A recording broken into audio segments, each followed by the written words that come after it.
This screencast is looking at the Glanta question, paying particular attention to financial statements and also ratio analysis. So again, in this particular question, I've assumed you've read it already, and you've also looked at the requirements, and hopefully you've attempted at least Part A and Part B. So here you're given a set of financial statements and asked to calculate specific ratios in Part A, and then to comment and interpret them in the context of the question in Part B.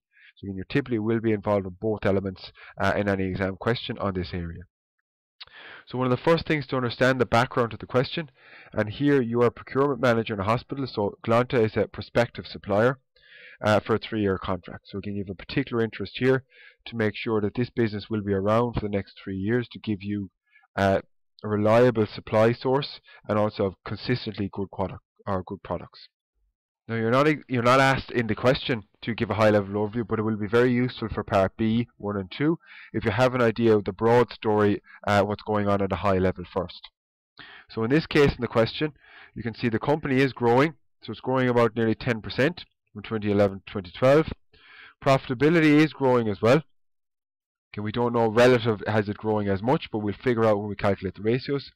However, overall profitability has fallen more than half. And in that case, that will be worrying, because you're saying the key element here has been the big increase in operating expenses. So elements in there will be non-manufacturing expenses such as advertising, light and heat, admin expenses. So again, that will be a worrying concern, but again, overall they still are profitable and they are growing. From the statement of financial position, the high level perspective is they've clearly invested a good bit of money, 1.5 million in non-current assets. So this could be plant or machinery or equipment or property.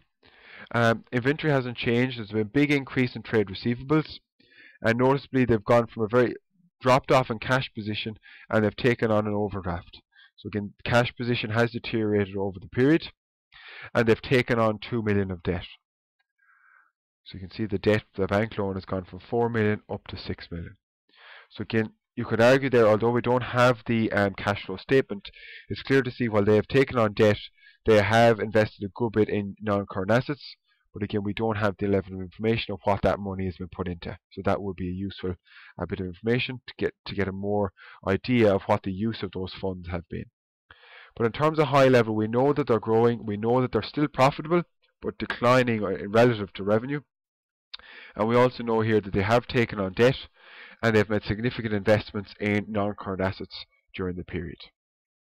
So to start off, we're going to look at each of these 10 ratios, and we're going to calculate them both for 2012 and 2011. And then the second part will be to actually interpret these. So typically this is how you lay it out as well. Because you're asked explicitly for these, you give them straight up in the exam. You'll show gross profit margin. Now you don't have to show the formula in the exam, as long as it's clear where you're getting the figures from. So it's gross profit over revenue times 100 over 1. So that's the formula you're looking for to get your gross profit margin. So turnover and revenue are the same thing, just in case you get confused. So it's 7900 divided by 20 million times 100 over 1. So in this case, I'll change that again. So 7900 divided by 20. Now again, let me to reformat this. So it's about 39.5%. So again, in this case, you're putting the 7900 over the 20 million and times 100 over 1. So it's the format in the Excel here, slightly different in Excel. The next one is 7450 for 2011 divided by 18200 times 100 over 1. So again, in Excel you wouldn't do times 100 over 1 because we want to look at percentages, but if you're using your calculator, it's easier if you get it in full numbers. That's what the percentage means. So either or, if you get 39.5% and 40.9%. So again, we can interpret them as we go along, but we'll just do the calculations now, and when we get to Part B, we'll look at interpretation. So operating profit margin is the next one, OPM. Very similar to gross profit, it's operating profit over revenue. And you get times 100 over 1 if you're using your calculator. So for 2012, it is 1190. So operating profit is also known, as we discussed in class, profit before interest and tax. So here it's 1190 divided by 20, and that is about 6%. So just rounding to 6%. And in 2011, it was 2200 divided by 18200. So 12%. So again, as we've kind of already identified from a high-level overview, gross profit has declined slightly, but there's been a big fall off in operating profit margin. And the primary driver there is the increased operating expenses for the year. So they are the kind of comments you'll be drawing out when you get to part B. And the final one from a profitability perspective is return on capital employed. So return on capital employed looks at the profit relative to the capital employed. So it would be operating profit, and that is over capital. So your capital, in this case capital employed, and that should be times 100 over 1. Your operating profit over capital employed, in this case it is still 1190. Your capital employed is your debt plus your equity. So equity, another word, is shareholder funds. So your debt in 2012 is 6 million, and your equity is 12,835. So 6 plus 12,835. So that is about 6%, 6.3%. So your return on capital employed in 2012 is about 6.3, and in 2011, the operating profit, profit before interest and tax, was 2200, and your debt was only 4 million, so it was slightly lower in 2011. And your shareholders' funds, also known as your equity, was 12,935. So again, similar trend here. Your return on capital employed was 13% last year in terms of Glanta, and it's over halved down to 6.3. Again, a big driver that would have been the fall off in profitability, and your capital also increased by 2 million. So again, you have a lower top line and you have a higher bottom line, which is driving that big decline in profitability. So again, we've calculated them. We haven't again addressed part B, but we have an initial idea in terms of where the key issues are and what the trend then has in profitability. The next two actually look at liquidity. So the current ratio and the quick or the asset test ratio. And this again is the ability for the company to pay their short-term debts as they fall due, which again may be very important in terms of a consistent supply from Glanta over a 3-year period. That if they have liquidity issues, this may result in a short supply and supply chain issues for your hospital. So the current ratio, let's bring this out, is current assets is to current liabilities. So you're comparing how much current assets you have relative to the current liabilities. So current assets are 5305, so again don't take the wrong figure here. They're current assets divided by current liabilities, which are 1970. So you have about 2.7 euro in current assets for every 1 euro you have in current liabilities in 2012. Similar calculation for 2011 gives me 4435 divided by 1500. So 4435 are the current assets 2011 over the current liabilities in 2011 of 1500 gets me to about 3 times. So it has fallen slightly, but again, if you're making the comment, it is above the ideal ratio of 2:1 because you have no other benchmark in the question. Now we're doing the quick ratio also. This makes one slight adjustment in that it strips out current assets minus stock, also known as inventories, is to current liabilities. So in this case, you're doing the same calculation as before, but it's 5305 minus inventories. So you take inventories off, but you're still dividing by the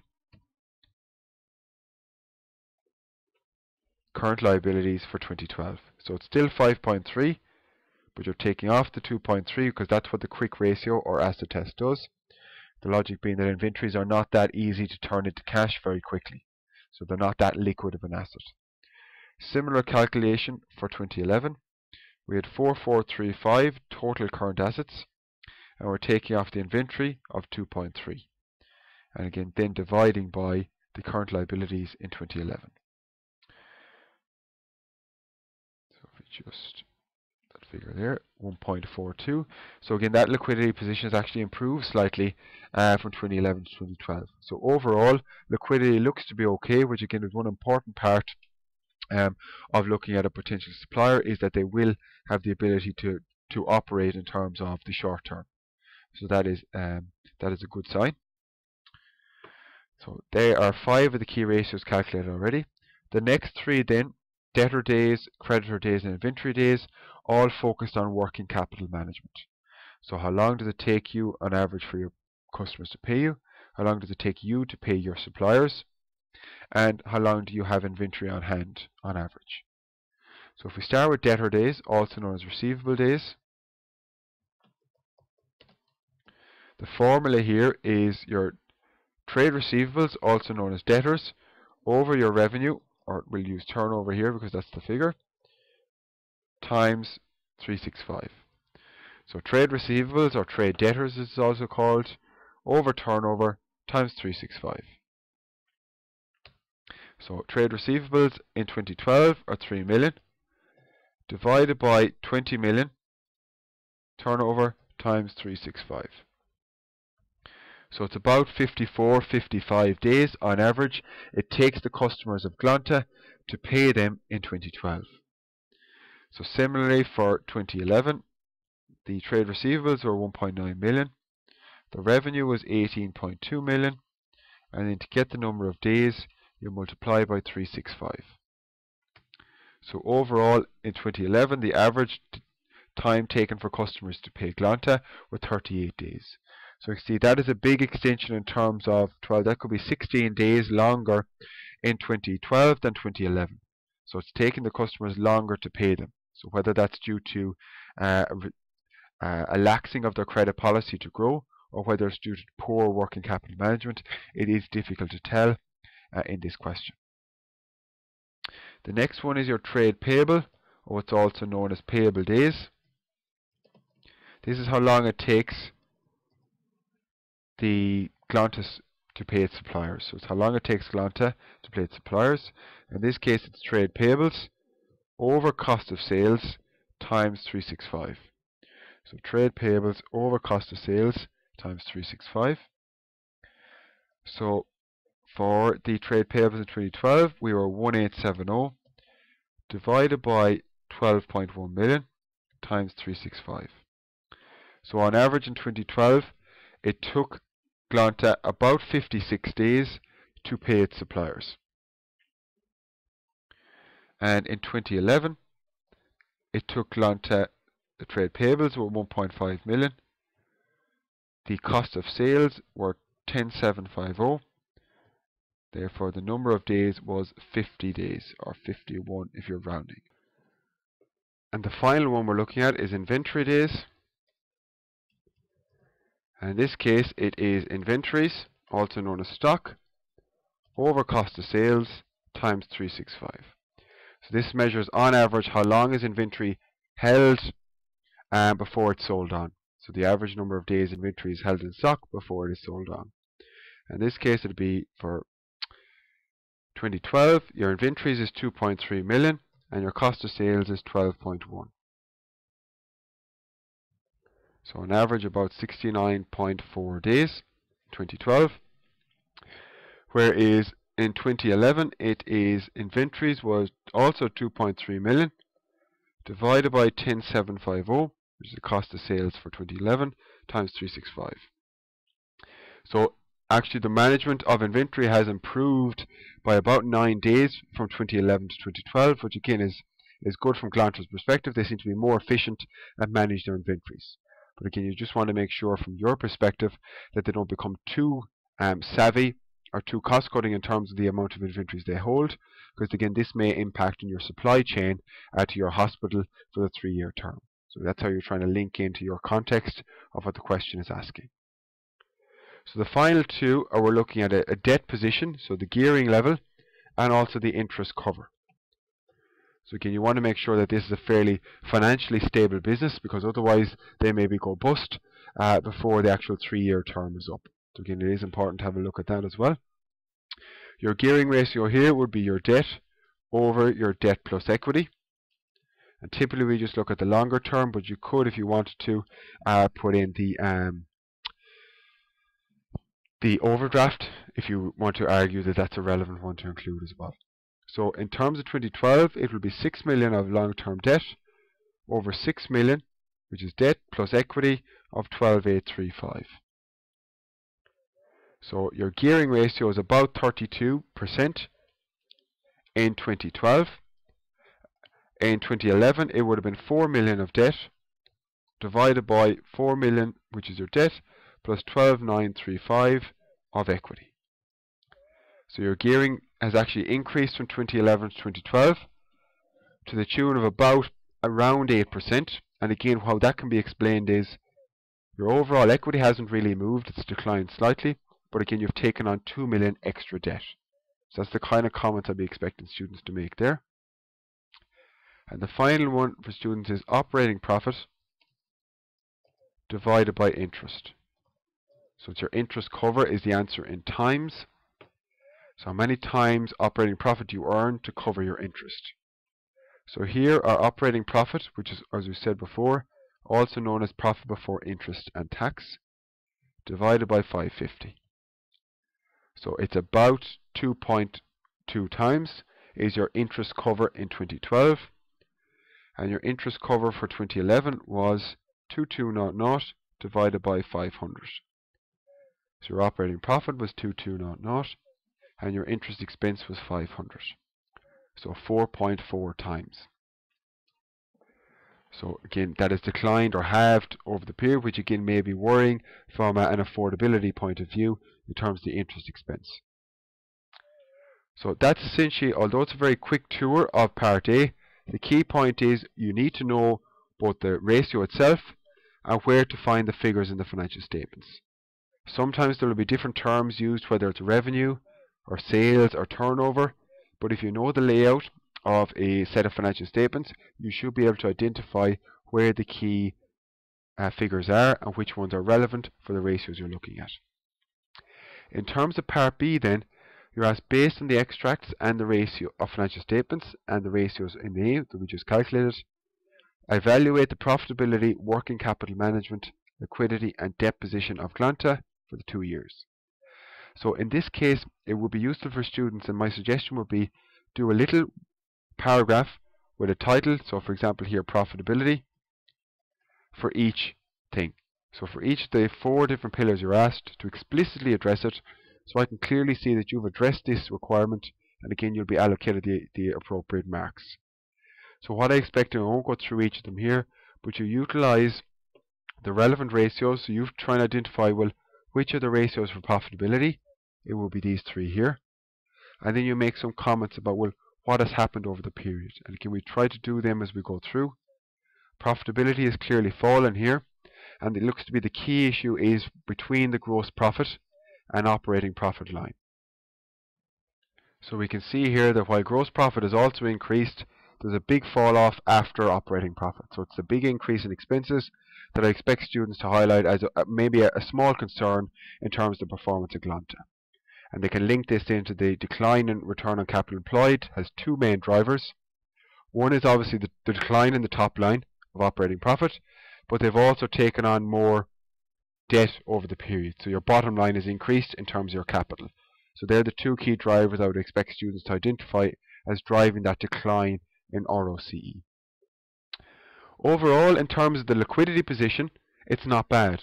So although it's slightly deteriorated in terms of current ratio, it's still above the ideal of 2:1, and again, I'd ideally expect students to mention that in the question. Similar in terms of the quick ratio, which is an ideal of 1:1, it has actually improved in the period. So overall, from a liquidity perspective, there's no real major concern. The next main pillar you're asked to discuss is working capital management, and the 3 main ratios are there: debtor days, payable days, and inventory days. So we've already identified it's taking Glanta's customers longer to pay them, from 38 days to about 55 days, but it's also taking Glanta longer to pay their suppliers. So there seems to be a corresponding movement in terms of the payment days between both of those ratios. So ultimately here is the point is that cash is slower coming into the business from the customers, and again cash is slower leaving the business because they're taking longer to pay their suppliers. Now ultimately this is not really a major concern as of yet, but one thing the hospital group may, and the good point the students may identify is, if this is an ongoing issue, it may cause supply issues down the line if they continue to take longer to pay their suppliers. So they just want to be ensured that there is consistent, and they themselves have a consistent supply chain that won't interfere with the supply to your hospital group in the future. And finally then, as well, as was mentioned already, they are improving their management inventories. So this is good from a management perspective, but you'll also just want to be concerned from your own perspective to ensure that they don't become too focused on reducing their inventory days to the extent it may result in stockouts or disruption to the supply chain of your hospital group over the 3-year period. The final pillar you're asked for is to do with the debt position. Again, we've looked at 2 debt ratios here. The gearing ratio, which looks at the percentage of debt in the capital structure. And here, although it's increased, and again a good student will link because they've taken on 2 million of debt, it is still below 50%, so it would not necessarily be identified as being highly geared. The other ratio is your interest cover ratio. However, this has halved from 2011 to 2012, which may be a slight concern. Now, if profitability is expected to increase again in the future, this may not be a concern, but it would be something to keep an eye on, because if they do get into difficulty in paying their interest, this may cause supply issues in terms of being able to supply the hospital group. So again, there may be a concern in terms of the interest cover in the future, but as of now, it is sufficiently covered with a 2.2 times, but it is something to be monitored going forward, particularly if there's more debt taken on, or if profitability continues to decline in 2013 and in future years. So ultimately that is your first part 1, and that's essentially how you should structure it. Is you typically have your ratios either calculated explicitly if you're asked for them, or perhaps in a workings and appendix, and you'll cross-reference them in then in terms of your narrative. But again, you want a clear, nice, clean, nice, concise workings that it's easy to follow, and then link this to the narrative in the question when you're doing your commentary. The second part, indicate if you have any financial concerns in light of the company's desire to supply your hospital. And again, that's trying to link it back to the facts of the case. What are the things that someone will be looking to, that if you're trying to assess whether you should hire this person as a supplier or not, or into a supply contract. So we talked about already in terms of consistency of supply, whether there's any short-term liquidity issues, whether there's any potential financial instability in terms of their debt position. And I expect students just to link up a lot of those points into a nice, concise, short paragraph, or even a couple of bullet points to say, although profit is declining, they are still profitable and they are growing. So there are a couple of key points. No major liquidity issues. Working capital, there's no major issue. There are moving parts that want to be monitored, but in terms of there's no major concerns in the short term. And likewise, there's no major concern in terms of gearing, but perhaps to keep an eye on the interest cover, which may be a concern in the future if more debt is taken on or if profitability falls. So you're not looking for big rambling paragraphs. You're very concise. You link it to the facts of the case, and more importantly, you keep in context that Glanta is a potential supplier. So again, if you get that wrong at the outset, you're probably going to take a wrong angle. So potential supplier is the angle I want you to focus on for this question. Part C and Part D then are they're more shorter ones, and a lot of the time here what I'm looking for is what I call common sense answers. So there's a number of different issues that you can identify, number of different relevant points. There may be more than ones you'll see in the suggested solution, but what I'm looking for you is to see that you've thought about the point that's been asked and that you've actually applied it to the facts of the question. So for example, in Part C you're asked for both the usefulness and limitations. So again, there'll be marks going for both, so make sure you read the question completely and give me both usefulness or points of why it's useful and also points about its limitations.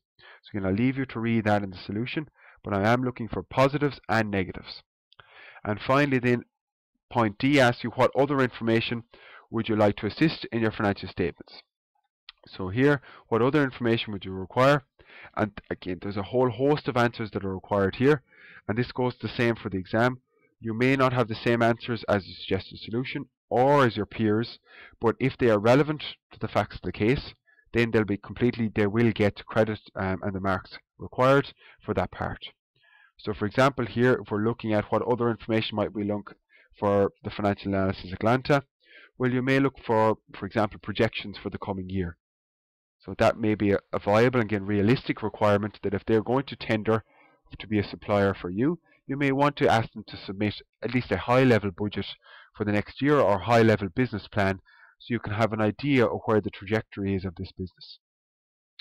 You may also look for industry statistics, so to see, well, how does Glanta compare to other industry benchmarks? Because again, as we've talked about in class, looking at ratios, even if we have 2 years, which is a positive to compare and contrast, it is only 2 years. So we may want a different benchmark to an industry or a competitor to see how they're performing vis-a-vis that benchmark. So overall, that's typically representative of a type of question you might get in financial statements and ratio analysis. You'll have a calculative element on ratios, so you need to know the formula and you need to know how to calculate it in terms of identifying what the relevant items are in the financial statements. You should also be able to, again, at a high level, interpret what financial statements are saying and be able to use that to, more importantly, tell the story given the background information to the question. And finally, then you'll also probably be asked what I call little add-on pieces, so the usefulness of the information or maybe what other information are required. And as I said, I'm not really looking for big rambling paragraphs. I'm looking for very concise answers that are linked to the situation that you're looking at, i.e. you're assessing a potential supplier, and the facts of the case in terms of what you're already given. So it'll be very obvious if you're coming back with a generic checklist that you've kind of learned off. I want you to try and step into the shoes of the situation and then try and apply that to the requirements that's given. So that was a Glanta question focusing on financial statements and ratio analysis.